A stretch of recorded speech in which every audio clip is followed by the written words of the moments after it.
cordial bienvenida a este festejo del 80 aniversario en este año de fiestas para esta casa editorial. Doy la palabra a nuestro director general, José Carreño Carlón.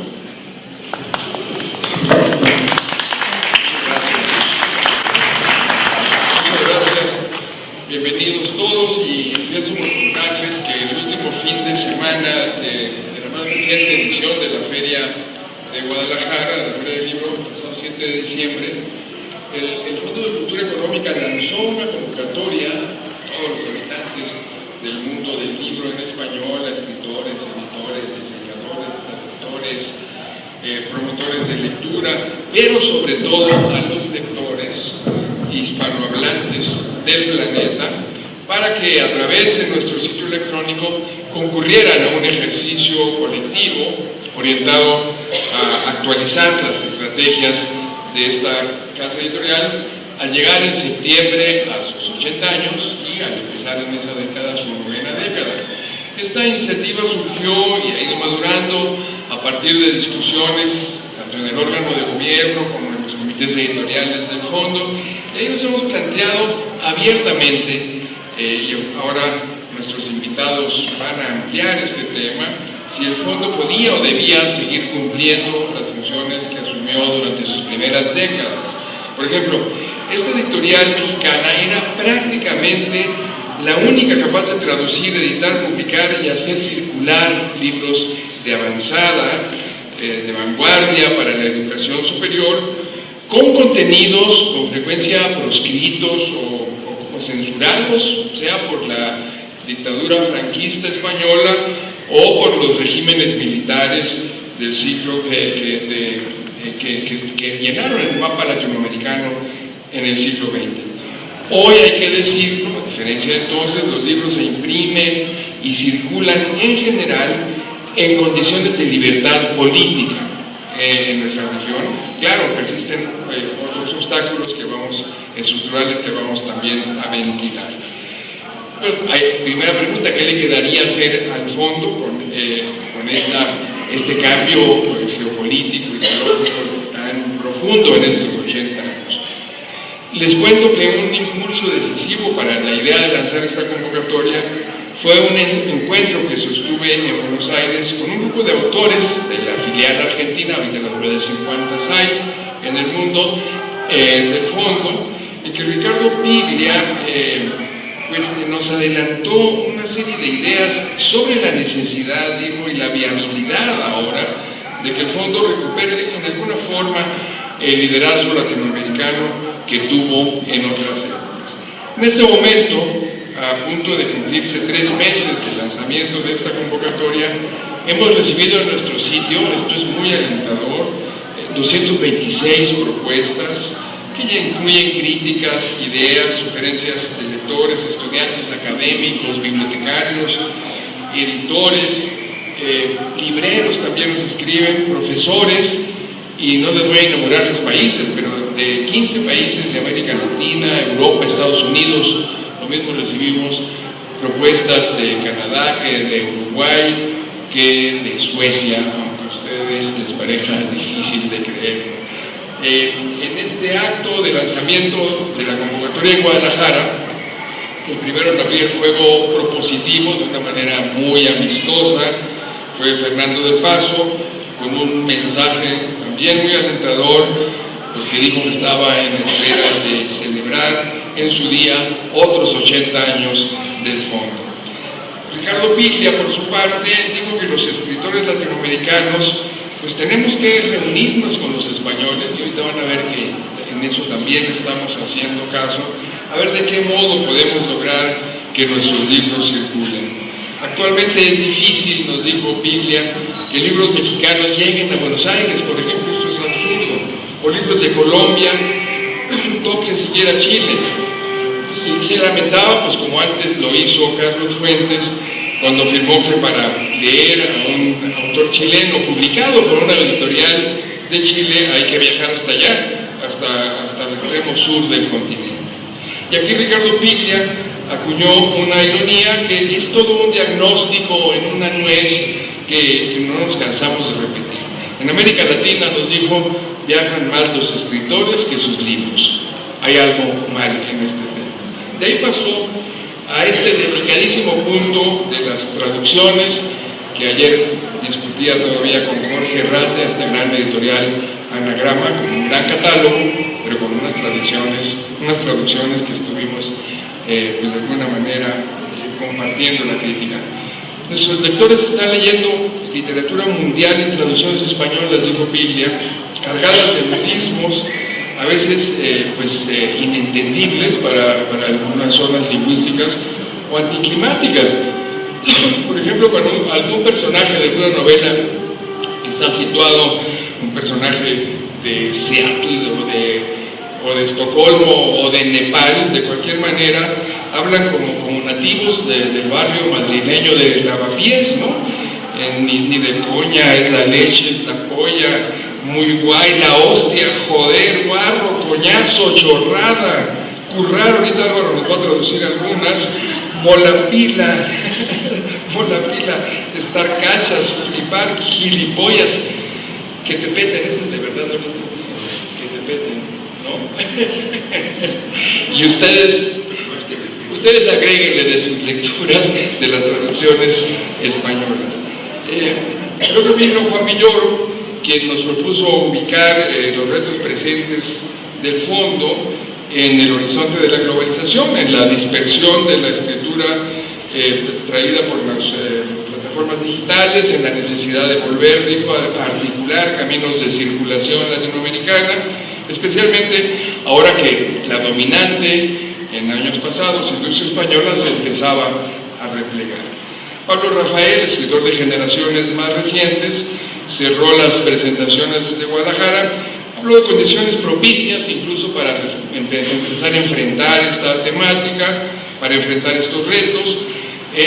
¿Cuáles eran estas condiciones propicias? La creciente interrelación política y comercial, que no había habido entre países latinoamericanos, o en la progresiva formación de núcleos intelectuales hispanos en Estados Unidos, también de eso nos va a hablar Sergio Ramírez, en Los Ángeles, en Nueva York, en Boston, en Chicago, y en la crisis económica que obliga a España a replantearse su relación, dijo Pablo, estratégica con el continente americano. Después de contarles todas estas historias hasta aquí, quiero hacerles un anuncio que es muy importante, que es, digamos, la continuación de esto. Con estas propuestas, con los ya centenares que hemos recibido en el último trimestre y las que se sumen de aquí a julio, debidamente sistematizadas, claro, el fondo va a realizar el 3 de septiembre, venidero, del 3 al 7, ahorita van a ver la fecha, el mero día del cumpleaños del fondo, un festival, esperemos que sea un magno festival internacional, que le hemos puesto el libro y sus lectores. Desde luego los invitamos desde ahora, ya vamos a empezarles a dar más detalles. Desde aquí vamos a llamar, desde esta Feria del Libro de Minería, a los pobladores del gran universo de la cadena editorial en español, a sumarse a este encuentro que va a reunir desde los escritores hasta los lectores, y en ese encuentro, con las aportaciones de todos, vamos a tratar de ya trazar una estrategia, las líneas programáticas y la acción del Fondo de Cultura Económica ya para su 9ª década. Pero a la vez, algo que también se ha insistido mucho, tenemos que explorar como una editorial del Estado mexicano, junto con otras casas editoriales del mundo hispano, nacionales e internacionales, las respuestas pendientes para lograr una efectiva circulación de los libros de cada país latinoamericano en las demás naciones del área, tanto en la plataforma impresa como en la electrónica.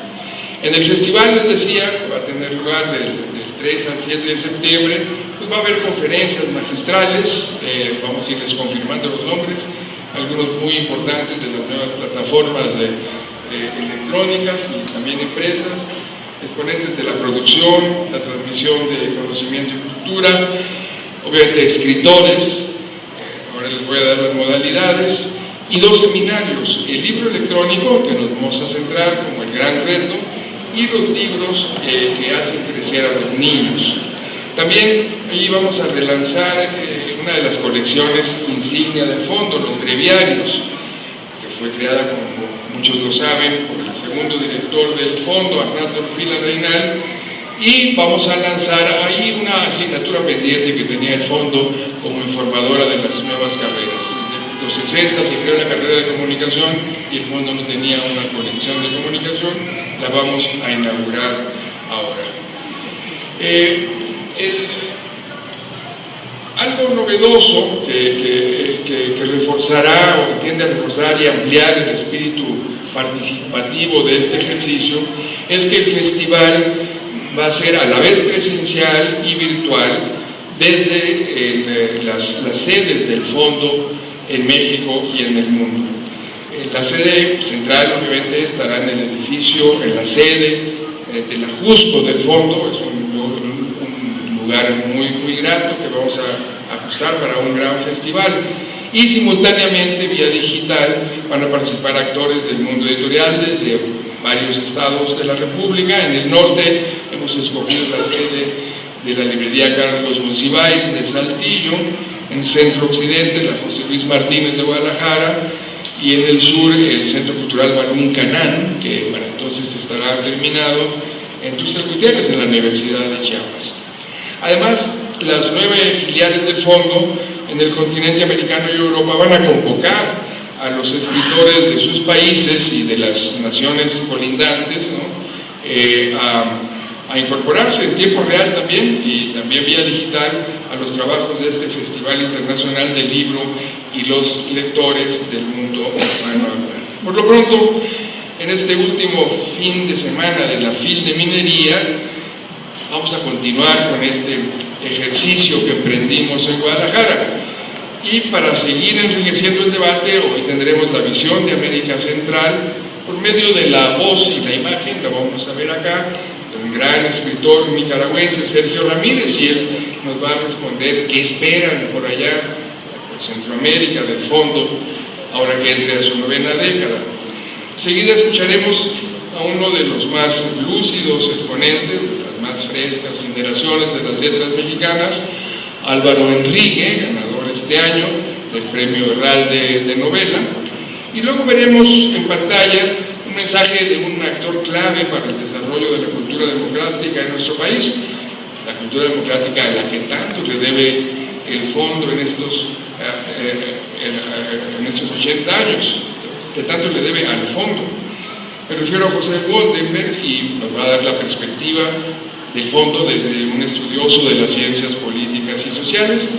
Y nuevamente en el plano presencial escucharemos a Jorge Volpi, un escritor extraordinario, todos lo conocen, hoy director del Festival Internacional Cervantino, por cierto que hoy presentará su nueva novela, Memorial del Engaño. Felicidades, Jorge. Por último, le vamos a pedir a Fernando Macotela, amigo, promotor de la lectura, director de esta importantísima Feria Internacional del Libro de Palacio de Minería, para que cierre esta sesión. Y antes de irnos, los invito a entrar a nuestro sitio electrónico, a enviar sus propuestas para el Festival de Septiembre, acudir al Festival de Septiembre.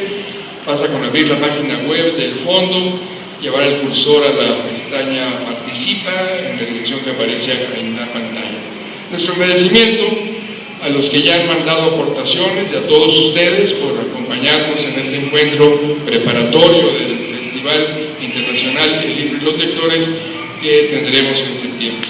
Quedan todos invitados a sumarse a esta fiesta que va a ser de todos, pero especialmente de ustedes. Es una fiesta de los lectores. Muchas gracias.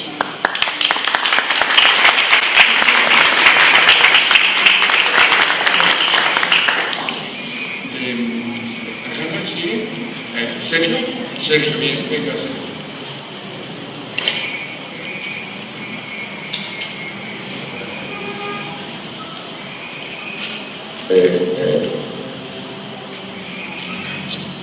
No hay audio.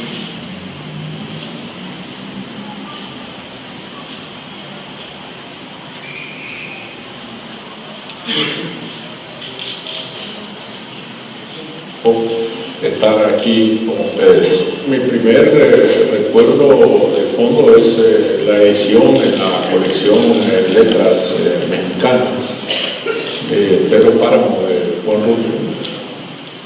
Nunca olvidaré esa etapa clásica, sencilla, con los arrieros, Juan Preciado y su hermano entrando al pueblo de Comala, y el deslumbramiento de leer a Rulfo con esa edición tan limpia, tan cuidada, tan clásica, y es cuando llegó ante mis ojos el logotipo del Fondo de Cultura Económica por primera vez en esta colección que para mí fue creciendo en mi biblioteca en Managua, y a través de la cual yo pude entrar a la literatura hispanoamericana contemporánea. El Fondo es una de las instituciones culturales fundamentales de la historia del siglo XX en América Latina. Yo creo que América Latina sería otra cosa más pobre, más disminuida, sin esta gran empresa, sin esta gran obra de semejante trascendencia que ha sido el Fondo. De manera que en mi formación política, de adolescente, de joven, los manuales del Fondo de Cultura Económica tuvieron una importancia especialísima en mi formación social, política, científica. Cuando yo oí hablar por primera vez o cuando entendí por primera vez un tema que a mí me apasionaba, que era el de los misterios eleusinos, fue porque en un manual del Fondo sobre los misterios eleusinos que tenían que ver con el consumo de drogas provenientes del cereal, yo entendí el universo del mito griego, de manera que para mí el Fondo de Cultura Económica, desde el marxismo hasta las ciencias, la historia, fue pues una verdadera universidad. El Fondo era una editorial abundante y en la cual uno nunca veía detrás el afán de lucro. Esto es muy importante porque yo siempre consideré el Fondo una entidad pública que estaba allí para ayudar a los lectores a entender el mundo, a entender el mundo contemporáneo, a entender todo lo que se publicaba en otros idiomas. Y esto es muy importante, la cantidad de traducciones científicas, sociales, políticas, literarias. Hablar de que el Fondo va para su novena de biblioteca es una cosa ya verdaderamente seria e incrementa este criterio. Me afirmo en este criterio del Fondo ya como una entidad clásica de la cultura en América Latina, que trasciende el concepto mismo de editorial y pasa al campo de las grandes conquistas, de los grandes logros culturales en el continente. Digo el continente porque el Fondo dejó de ser una entidad mexicana para convertirse en una entidad hispanoamericana desde que entró al escenario cultural en Argentina, Sudamérica, en España, a Centroamérica, y por lo tanto tenemos al Fondo en todas partes. Entonces mi ambición personal es que el Fondo siga multiplicando su fondo, que el Fondo siga creciendo el número de lectores y que su presencia en Centroamérica, que es donde yo vengo, se pueda afirmar cada vez más. El Fondo de Cultura Económica ha sido líder en lo que yo puedo llamar las humanidades, porque ha sido una entidad humanista, desde luego que ha cubierto todos los campos que tienen que ver con la filosofía, con los clásicos, con las ciencias, con la sociología, con las ciencias políticas y sobre todo mi campo, que es la literatura. Yo no podría decir que el Fondo ha perdido liderazgo, sino que yo he abandonado ciertos temas de los cuales me ocupo menos, el de las ciencias políticas, por ejemplo, que no es que los libros del Fondo sean obsoletos, sino que yo ya busco pocas novedades en este campo y entro cada vez más en lo que es la literatura. Quizá lo que yo quisiera ver al Fondo es publicando cada vez más autores jóvenes, no solo de México y Argentina, que no tienen sus grandes plazas fuertes, sino también de otros países de la lengua española. El cuento, por ejemplo, que a mí me parece que ha sido abandonado por muchas editoriales en América Latina. Hay una preferencia obvia por la novela, pues regresar a animar a los lectores los jóvenes a entrar en el territorio del cuento. Lo que pasa es que ya desde mi perspectiva, las generaciones nuevas que están escribiendo, en mi cabeza se juntan, se confunden. Desde luego cada año surge un nuevo escritor que yo ya no puedo controlar en orden cronológico, pero sí debería estimularse cada vez más la presencia de escritores jóvenes en el catálogo del Fondo de Cultura Económica o abrir colecciones para los escritores jóvenes.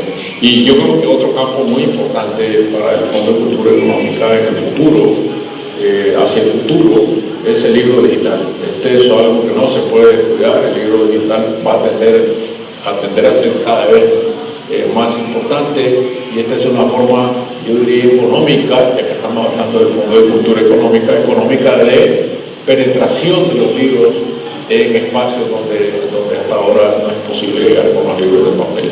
Toda esta combinación de libro de papel con libro electrónico, y tomar en cuenta que el idioma español no se queda ya dentro, el idioma castellano no se queda ya dentro de sus fronteras tradicionales, los países hispanoamericanos, sino que ahora tenemos una plaza fuerte, nueva del idioma castellano, que son los Estados Unidos. Y yo con los Estados Unidos, con los libros del Fondo de los Estados Unidos, y con captar autores de interpretación de esa nueva realidad hispanoamericana en los Estados Unidos. Lo que en Estados Unidos se llama los hispanos, son los emigrantes, el fenómeno de la emigración de la sociología, el fenómeno de la literatura, de los autores latinoamericanos que escriben desde los Estados Unidos.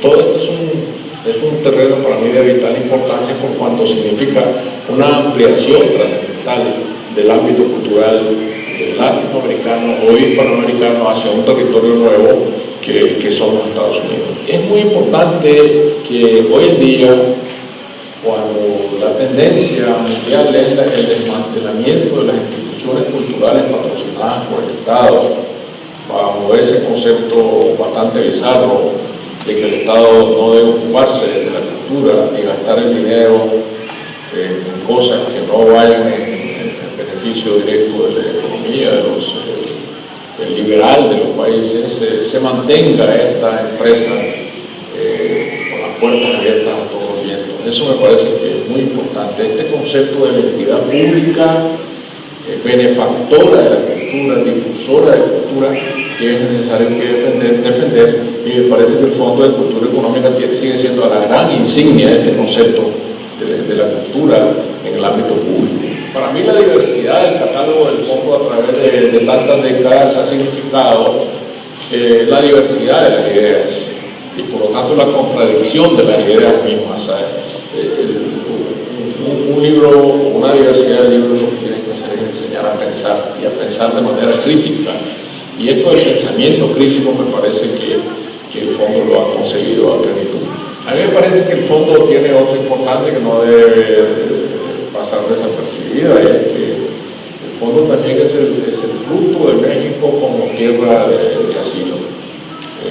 Desde la llegada de los exiliados de la República Española, que nutrieron a México desde la filosofía, la literatura, a la edición de libros, llegaron muchísimos buenos editores, y no hay que olvidar la llegada de Fernando Reinalde de Argentina, y cómo el catálogo del Fondo se nutrió no solo de grandes pensadores, científicos, autores, literatos españoles de la República, sino de otros latinoamericanos, centroamericanos que encontraron en México asilo frente a las turbulencias constantes de América Latina, dictadura, el golpe de Estado, y esto trajo estas oleadas culturales a México que tanto tuvieron que ver con la historia del Fondo de Cultura Económica.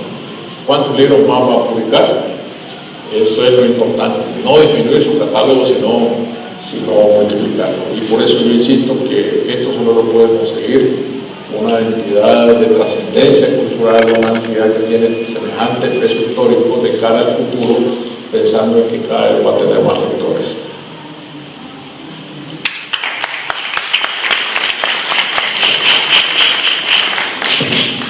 Le pedimos ahora a Álvaro Enrique que continúe con este propuestas, aportaciones, debates.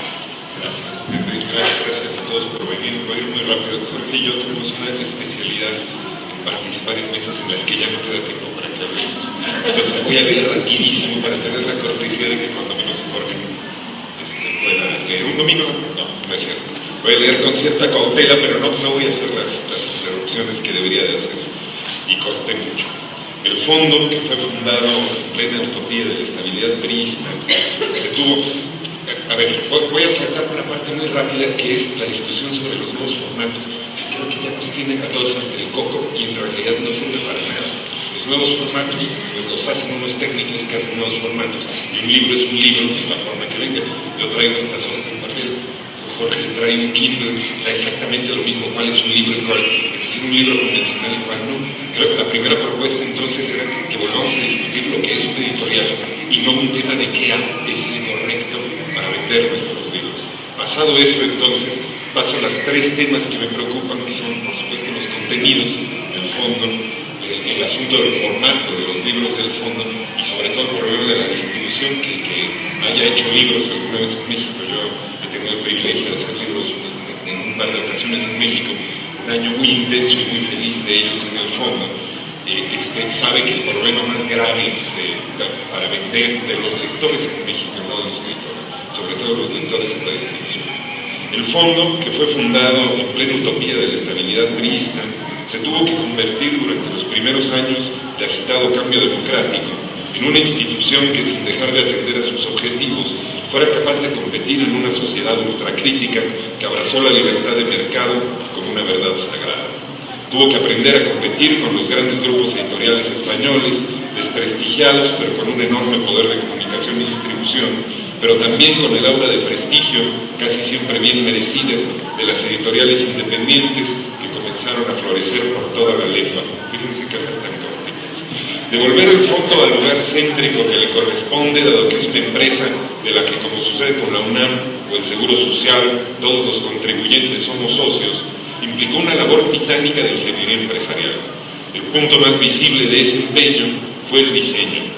Libros más visibles que llamaran la atención de los compradores, pero también libros más grandes que ocuparan más espacio en las mesas de novedades. Se ampliaron las cajas. Con las cajas no me refiero a las cajas de libros, sino a las cajas de lectura, es decir, la longitud de las líneas que leen. Se ampliaron las cajas. Ya, me perdí para siempre.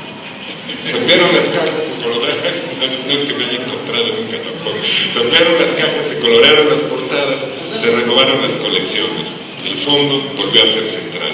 Me pregunto, en primera instancia, si los próximos 10 años de libros editados por nuestra casa no podrían ser entendidos como un proceso de racionalización de esos formatos que ya cumplieron su objetivo. Un proceso de racionalización que incorporara, por supuesto, lo aprendido. El formato MP3 acabó con la industria del disco, lo aplanó, no dejó ni polvo de ella. Si el formato del libro electrónico no ha podido hacer lo mismo con el libro de papel, es porque su diseño es magnífico, invencible como el de la cuchara, decía Humberto Eco. Yo propondría que empezáramos a dejar atrás el criterio de visibilidad máxima para las colecciones del fondo y empezáramos a pensar en la máxima legibilidad. El ejercicio que se ha hecho, por ejemplo, con los diarios de Alfonso Reyes, regresa el libro a su estándar de resistencia. El canto circular no lastima las manos ni las rodillas. La caja delgada impide el cansancio de la vista. El número razonable de páginas hace los libros más fáciles de transportar, no solo cuando uno se sube al metro, sino también porque caben más libros en una caja. Ahí sí a la hora de venderlos. Y eso me lleva a la pregunta sobre el catálogo, que en el fondo es una pregunta constante para la que siempre ha habido en realidad una respuesta. Hay que seguir siendo la memoria letrada de México y Latinoamérica, pero tal vez vaya siendo la hora de que esa memoria se mueva ya al siguiente aro de la historia. No que hayamos terminado con la pléyade de los autores nacidos de los años 30 para atrás, pero si uno viera el catálogo de colecciones canónicas del fondo, parecería que algo se rompió con los procesos de globalización de los años 60 y 70, y no es cierto, no se rompió nada. Hay una continuidad en la escritura mexicana, un tránsito claro de, por ejemplo, las Helenas, Garro y Poniatowska, a Monsiváis y José Emilio Pacheco, incuestionablemente canónicos, pero de ahí también a José Agustín y lo que le siguió. La gran cultura mexicana no se acabó con el paso del bolero a las estaciones de AM. Hay que acercar esa punta del fondo, que son los libros para lectores jóvenes, a ese anillo de fuerza del fondo, que son los autores de contemporáneos y la generación del 32. Limar ese divorcio que no retrata al México real. La fuerza de este país ha estado siempre en su capacidad para incluir, aunque de pronto las furias de nuestra república, y no solo de las letras, nos hagan sentir que nuestra encomienda es defender el castillo de la pureza. Este fondo gentil, bien aceitado en su capacidad para extender la noción de lo canónico en la cultura, en la literatura continental, tiene un deber que emana del financiamiento público que lo soporta. Apenas voy a venir a México, empiezo a usar verbos como emanar, pero te voy a decir juxtaponer, accesar. Qué horror, córtenme la cabeza en este instante. En fin, nos guste o no, editar con dinero público es asumir una responsabilidad sobre la distribución del conocimiento en el país. En este sentido, creo que hay que insistir en el fortalecimiento de los lazos ya estrechos entre el Fondo, la Dirección de Publicaciones de Conaculta y Educar. Hay gente extraordinaria ahora mismo en las tres instituciones y cada una es una potencia en su campo. Si lográramos que en lugar de repetir funciones las integraran, tendríamos un motor que sembraría el circuito completo de la industria editorial en español. Una distribuidora que apoyara no solo a todos los lectores del país, sino también a todos los editores y todos los libreros. Esta última, una especie que tenemos que ayudar a conservar. Ya me he perdido otra vez. Necesito cambiar de lente. Una maquinaria que mantuviera nutridas a las librerías y las bibliotecas, una red de librerías que alentara la inversión de particulares en el negocio, un par de catálogos potentes en su habilidad para conservar la memoria y apoyar a los escritores más jóvenes que no tuvieron el privilegio de crecer en Coyoacán, en los barrios universitarios de Jalapa o Monterrey o en la colonia América de Guadalajara, que es de donde vienen todos los escritores y todos los lectores de México. O cuando menos los que tienen la oportunidad de acceder a libros. Es una cosa brutal, ¿no? Es decir, yo creo que si mis padres no se hubieran mudado a Coyoacán en 1979, pues sería dentista, un escritor. Sí, una vez pensaba yo que hubo un momento en la cultura mexicana, vamos mejorando. México es de las cosas que mejoran en el país. Hubo un momento en la cultura mexicana en la que el libro era una artesanía de Coyoacán. Y tenía razón, ¿no? Ahora las cosas han cambiado un poco gracias precisamente al gasto público y a la integración de esfuerzos del dinero público. No estoy haciendo aquí del todo una crítica de la realidad, sino de una visión. Estoy pensando en un fondo gentil que haya aceitado sus mecanismos de canonización y que funcione como el pivote para toda una industria. Y lo estoy haciendo en absoluta conciencia de que esto que estoy soñando ya sucede y que no es nada fácil hacer que se mueva una máquina resistente y transatlántica como esta que han ido levantando las generaciones. Si el fondo sigue en pie y más sano y visible que nunca, tiene que ser porque es lo que queremos para él. No hay otra explicación para su supervivencia en el país que redefinió la idea del capitalismo salvaje a partir de 1994. Muchas gracias.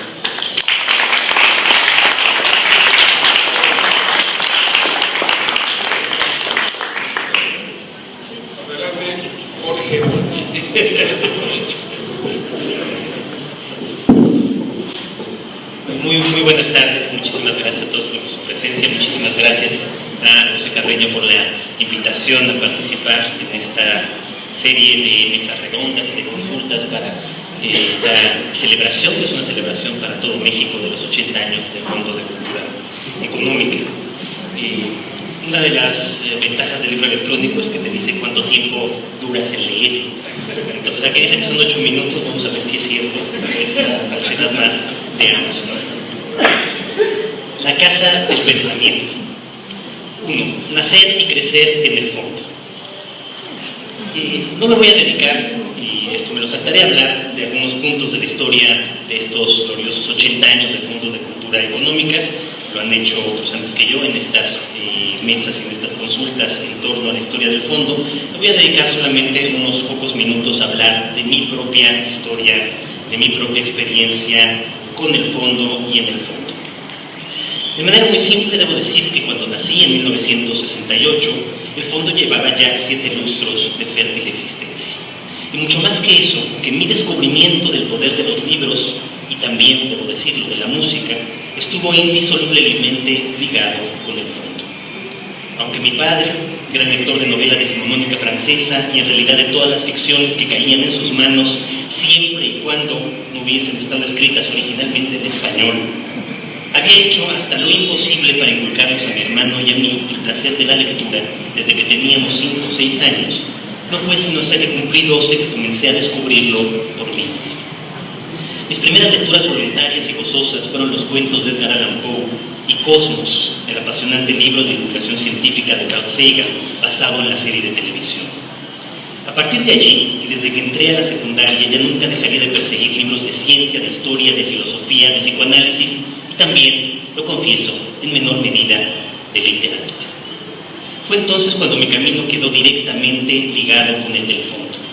El Instituto México, la secundaria a la que asistía, quedaba a un lado de Plaza Universidad, en la avenida Popocatépetl, y a unos pasos de la vieja librería del fondo en Universidad y Parroquia. El fondo fue desde entonces mi refugio. El lugar en el que mi amigo Luis y yo, me atrevo a confesarlo aquí por primera vez, robamos nuestros primeros libros.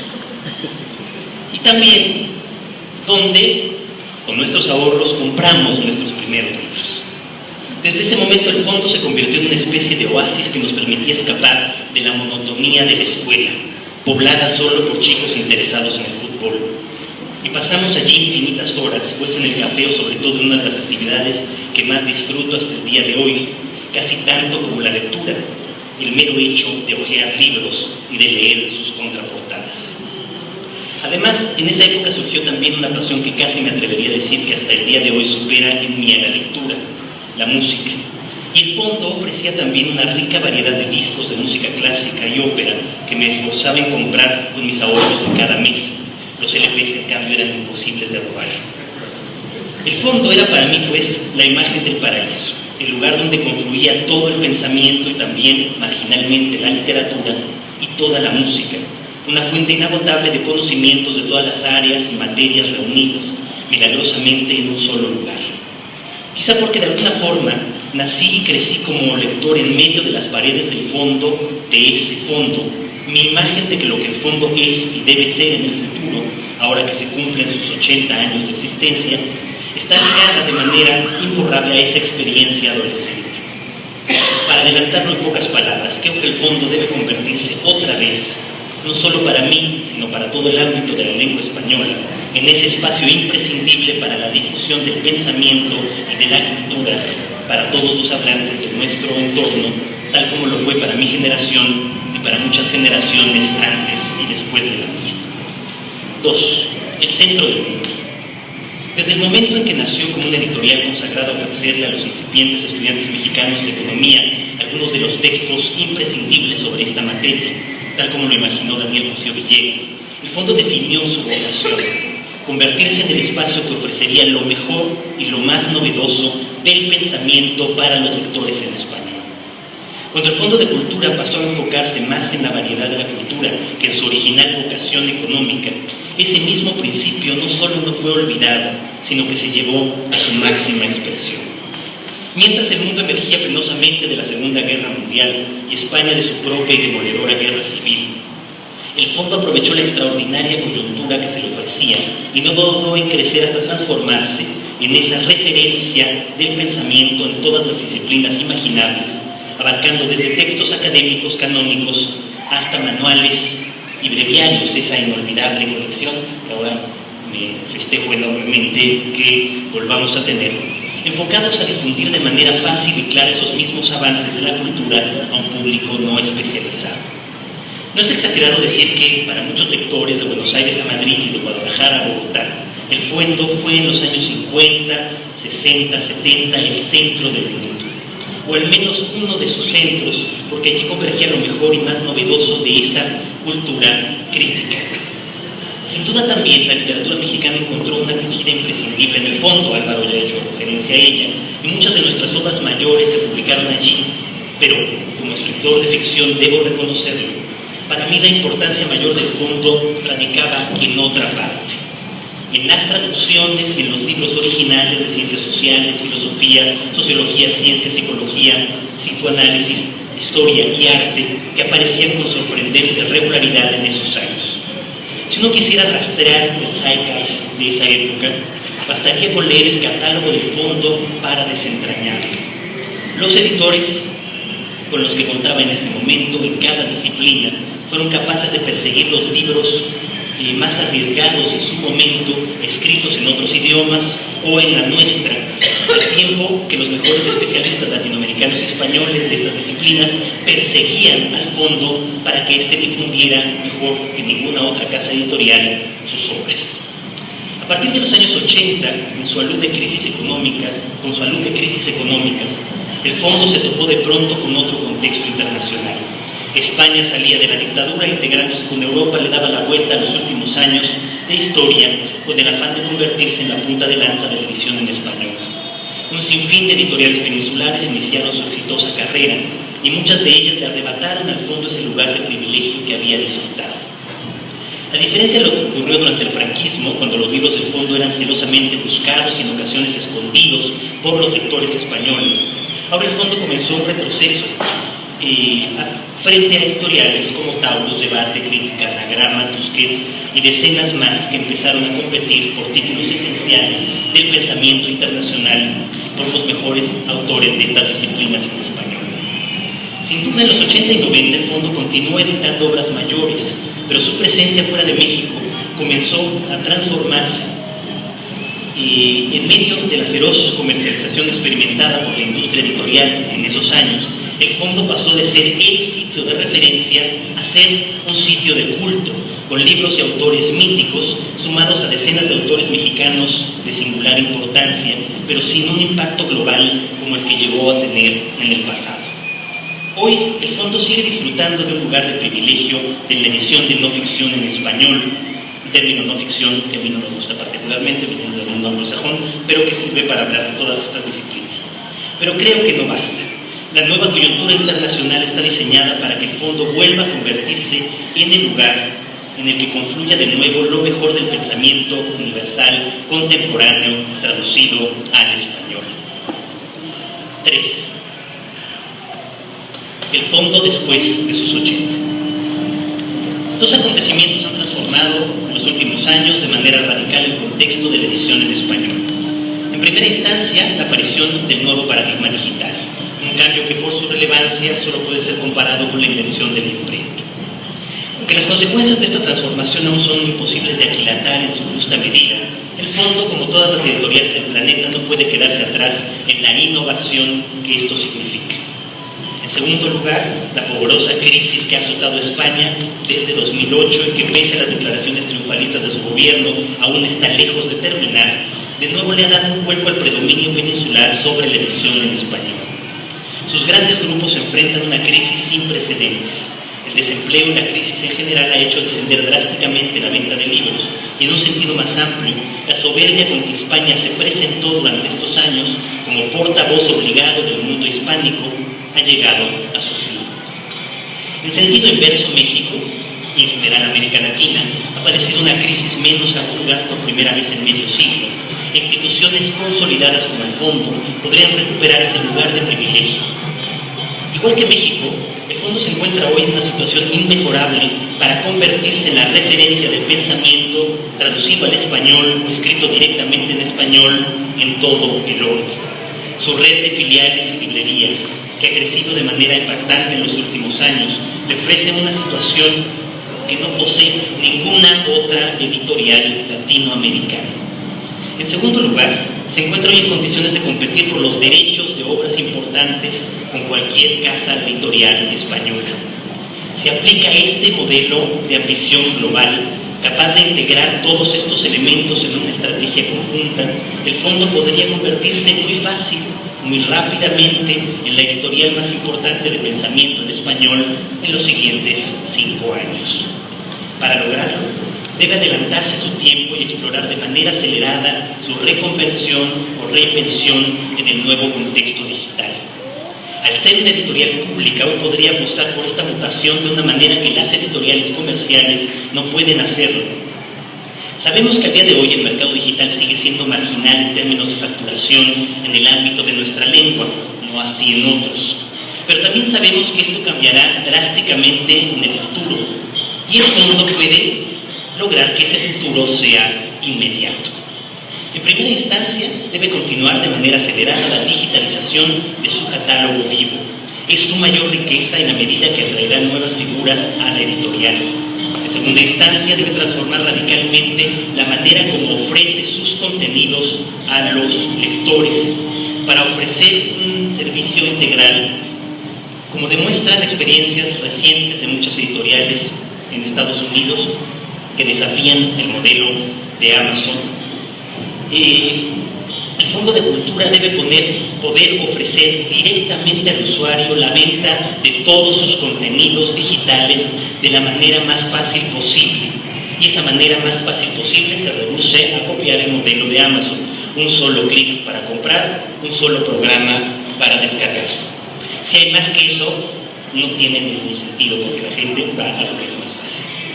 Como toda editorial, el fondo debe aprender de Amazon, no solo en su perspectiva user-friendly, poder comprar un libro, como ya lo he dicho, sino en su capacidad de recolectar datos de los usuarios, lo que ahora llaman los técnicos Big Data, que le permitirá tener una enorme utilidad en las estrategias de comercialización y publicidad de sus productos, tanto en papel como electrónicos.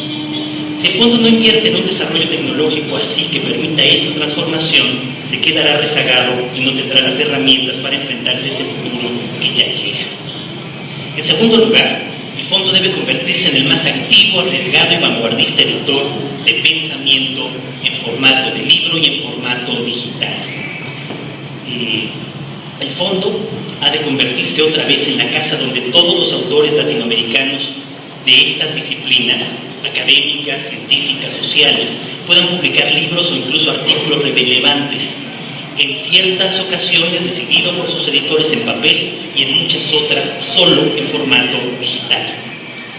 Esta es la gran apuesta para romper con esa imposibilidad de distribuir contenidos en toda América Latina. Para ello, puede revitalizar sus colecciones, crear nuevas colecciones solamente digitales dirigidas a las áreas más novedosas y vitales del pensamiento, incluyendo, por supuesto, las transformaciones que estamos experimentando en esta época. Por último, en términos literarios, el fondo creo que debe conservar ese lugar de referencia de la literatura mexicana y latinoamericana, a la que hacía referencia Álvaro, publicando obras completas, clásicos imprescindibles y sobre todo rescates de las obras que editoriales comerciales no pueden publicar. Por supuesto, continuar con poesía, relato, teatro y ensayo, géneros que difícilmente encuentran mejor lugar para su difusión. Y en contrapartida, debo decir que el fondo debería de abstenerse por completo de competir con las editoriales comerciales publicando novelas. Pero insisto, la meta del fondo a principios del siglo XX es la de volver a ocupar este lugar de privilegio del pensamiento crítico en español y hacerlo en una arriesgadísima apuesta tanto en papel como en todos los formatos digitales. Muchas gracias.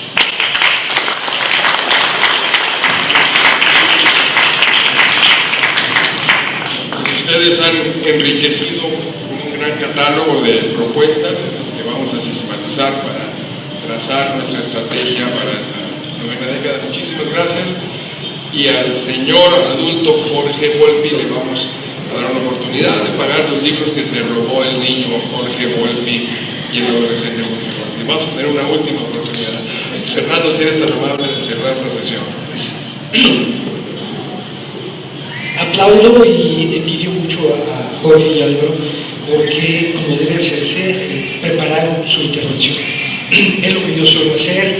Esta vez, pues, por estar en medio de la feria y diversas razones, no he podido hacerlo, entonces les pido una disculpa.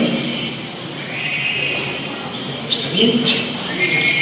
Les pido una disculpa por lo desilvanado de las dos o tres pequeñas ideas que, miren, es muy difícil después de Pilia, Villoro, Rafael, Sergio Ramírez, Álvaro, Jorge aquí presente y quién sabe qué contienen esas más de 200 sugerencias que ya ha recibido el fondo, ir más adelante. Sin embargo, tanto Jorge como Álvaro nos lo acaban de demostrar, ¿no?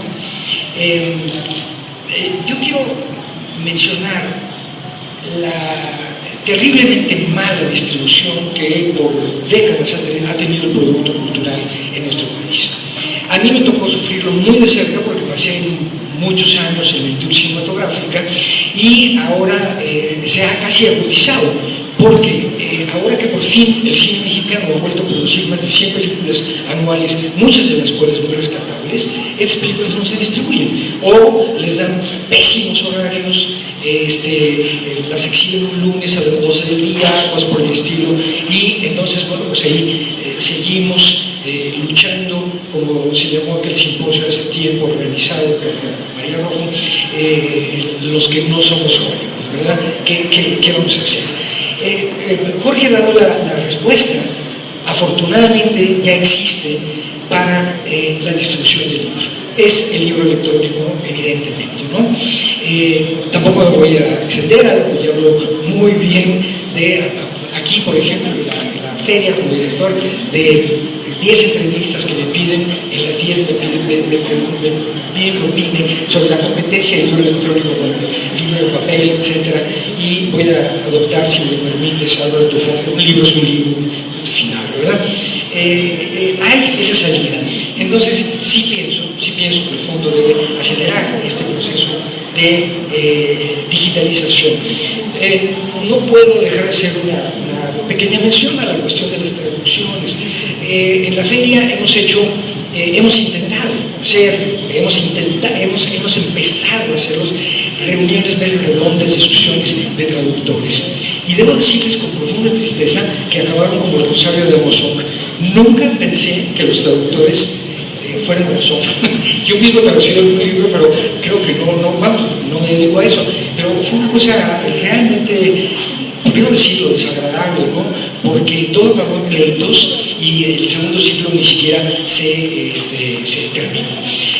Pero creo firmemente en la necesidad de tener traductores mexicanos, firmemente. Y a la larga lista de gilipollas y demás que dijiste, Pepe, hace 2 años estaba yo leyendo una novela que me gustó particularmente, pero de pronto me quedé en la luna porque de veras no había visto el término, el contexto no se prestaba para que yo entendiera, cuando supe que la protagonista se iba a trabajar de canguro.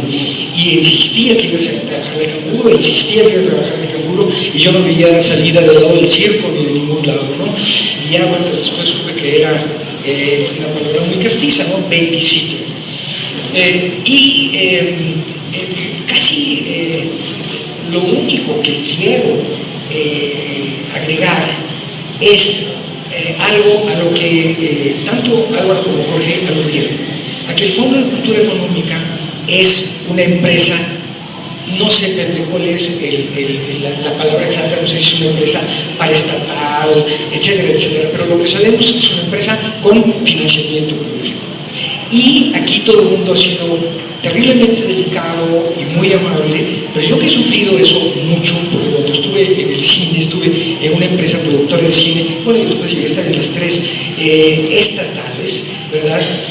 La situación se presentaba más o menos así: teníamos 20 proyectos y pues como era el cine estatal, el dinero era del Estado y los directores llegaban y me decían: es que tú estás trabajando con mis impuestos, entonces me tienes que dar esa película. Y yo le decía: bueno, sí, pero hay un comité de selección, etcétera, etcétera. Bueno, en el mejor de los casos, cuando llegaban a hacer una película, al día siguiente, se los aseguro, de terminar la película, la filmación, cuando todavía faltaba la edición y todos aquellos enormes procesos, llegaban y me decían: ¿cuándo empiezo la siguiente?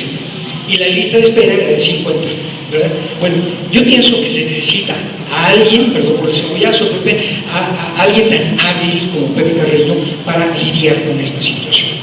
En la Feria de Minería hemos tenido colgados, amarrados, etcétera, autores que han venido a amarrarse aquí en los barandales del primer piso, y les puedo contar un caso muy, muy especial porque a mí se me hace casi cómico, ¿no? Protestando contra el Fondo de Cultura Económica porque no les habían editado su libro. Y por más que les habían explicado, hay un comité editorial, hay esto, hay el otro, hubo una persona en especial que llegó y se encadenó aquí arriba, pero curiosamente trajo cadenas de plástico porque esas eran de colores e iban a salir mejor en las fotos, según pudimos averiguar. Y cuando llegó uno de los dos bomberos que tenemos aquí permanentemente para pues, ver qué pasaba, él le decía: no me vayas a soltar, no me vayas a soltar. O sea que era muy atrevido, pero pues también tenía miedo de porrazo, ¿verdad? Eso no era todo lo malo. Lo malo es que abajo había un grupo de 20 preparatorianos que parecían guardias fascistas. Venían preparados con consignas muy precisas, muy bien aprendidas, y entonces 10 se adelantaban militarmente y gritaban así con gran precisión, y entonces hacían un paso adelante y otro atrás, y adelantaban los otros y demás. Y lo que yo llegué a saber es que, y si esto después me va a colocar problemas, pues mala suerte, ¿no? Pero creo que es justo que se sepa, que eran alumnos de la esposa de este autor en cuestión, y ella les había prometido el pase si ellos colaboraban con esto. Y lo sé porque uno de los edecanes nuestros era amigo de uno de ellos, y así nos enteramos de todo. Dirigir una empresa estatal o lo que sea puede llevar a todas estas cosas, vamos a decir, gloriosas, espléndidas. Nada que decir del fondo, más que un pequeño recuerdo. Cuando apareció, eso en contra de tu proposición, pero que entiendo, Jorge, de que no se publiquen novelas en el fondo, cuando apareció la muerte de Artemio Cruz, hagan ustedes cuentas, 3 amigos nos juntamos porque no nos alcanzaba el dinero. La colección de letras mexicanas en esa época estaba en los 20 pesos el costo. No decía más del delito, que estaba como 22, pero la muerte de Artemio Cruz era más del sitio, que estaba como 28. Y ni Federico Campbell, ni Pepe Carreño, ni yo teníamos dinero para comprar el libro. Entonces compramos entre los 3 el libro, echamos un disparejo. Estoy seguro que tú no te debes acordar ya de eso, pero yo sí, porque me frustré, porque no me tocó ser el primero en leerlo, ¿no?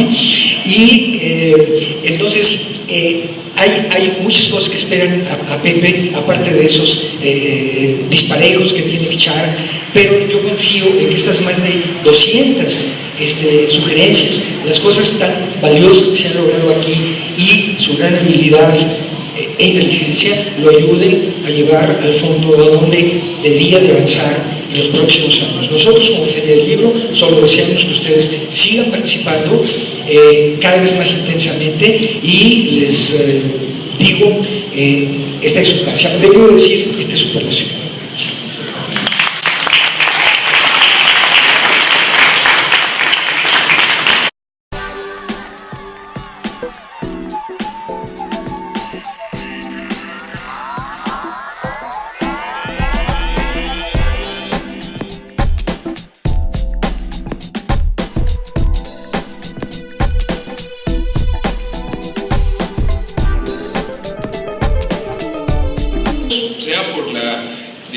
Franquista española o por los regímenes militares del siglo que llenaron el mapa latinoamericano en el siglo XX. Hoy hay que decirlo, a diferencia de entonces, los libros se imprimen y circulan en general en condiciones de libertad política en nuestra región.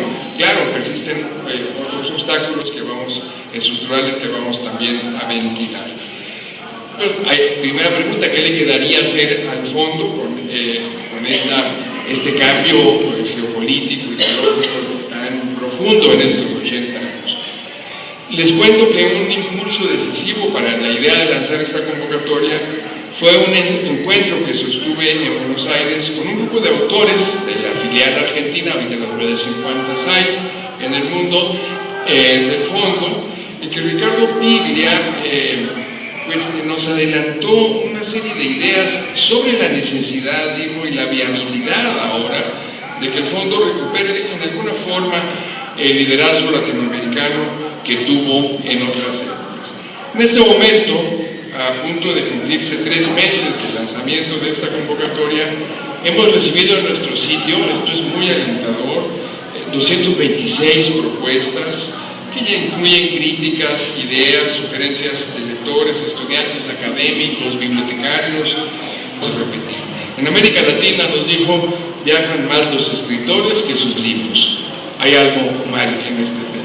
De ahí pasó a este delicadísimo punto de las traducciones, que ayer discutía todavía con Jorge Herralde, este gran editorial Anagrama, con un gran catálogo, pero con unas traducciones que estuvimos pues de alguna manera compartiendo la crítica. Nuestros lectores están leyendo literatura mundial en traducciones españolas, dijo Piglia, cargadas de modismos, a veces inentendibles para algunas zonas lingüísticas o anticlimáticas. Por ejemplo, cuando algún personaje de alguna novela está situado, un personaje de Seattle o de Estocolmo o de Nepal, de cualquier manera, hablan como nativos del barrio madrileño de Lavapiés, ¿no? Ni de coña, es la leche, es la polla, muy guay, la hostia, joder, guarro, coñazo, chorrada, currar, ahorita Álvaro nos va a traducir algunas, molapila, estar cachas, flipar, gilipollas, que te peten, eso es de verdad, que te peten, ¿no? Y ustedes agréguenle de sus lecturas de las traducciones españolas. Creo que vino Juan Villoro.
Les da la más cordial bienvenida a este festejo del 80 aniversario en este año de fiestas para esta casa editorial.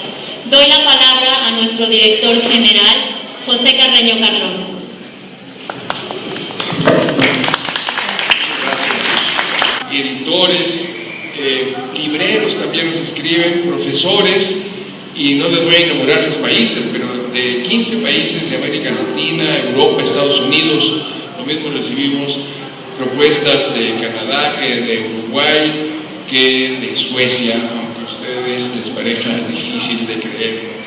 En este acto de lanzamiento de la convocatoria en Guadalajara, el primero en abrir el fuego propositivo de una manera muy amistosa fue Fernando del Paso, con un mensaje también muy alentador, porque dijo que estaba en espera de celebrar en su día otros 80 años del fondo. Ricardo Piglia, por su parte, dijo que los escritores latinoamericanos pues tenemos que reunirnos con los españoles, y ahorita van a ver que en eso también estamos haciendo caso, a ver de qué modo podemos lograr que nuestros libros circulen. Actualmente es difícil, nos dijo Piglia, que libros mexicanos lleguen a Buenos Aires, por ejemplo. Esto es absurdo. O libros de Colombia toquen siquiera Chile. Y se lamentaba, pues como antes lo hizo Carlos Fuentes, cuando afirmó que para leer a un autor chileno publicado por una editorial de Chile hay que viajar hasta allá, hasta el extremo sur del continente.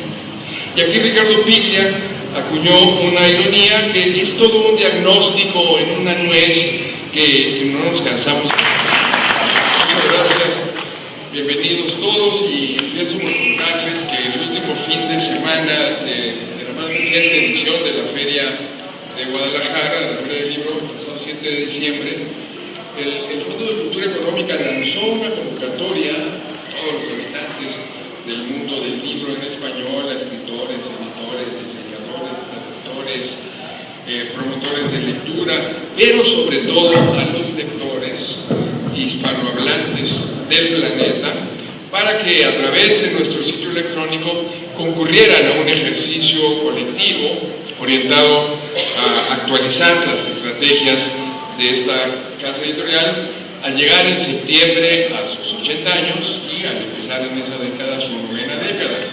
Esta iniciativa surgió y ha ido madurando a partir de discusiones tanto en el órgano de gobierno como en los comités editoriales del fondo, y ahí nos hemos planteado abiertamente, y ahora nuestros invitados van a ampliar este tema, si el fondo podía o debía seguir cumpliendo las funciones que asumió durante sus primeras décadas.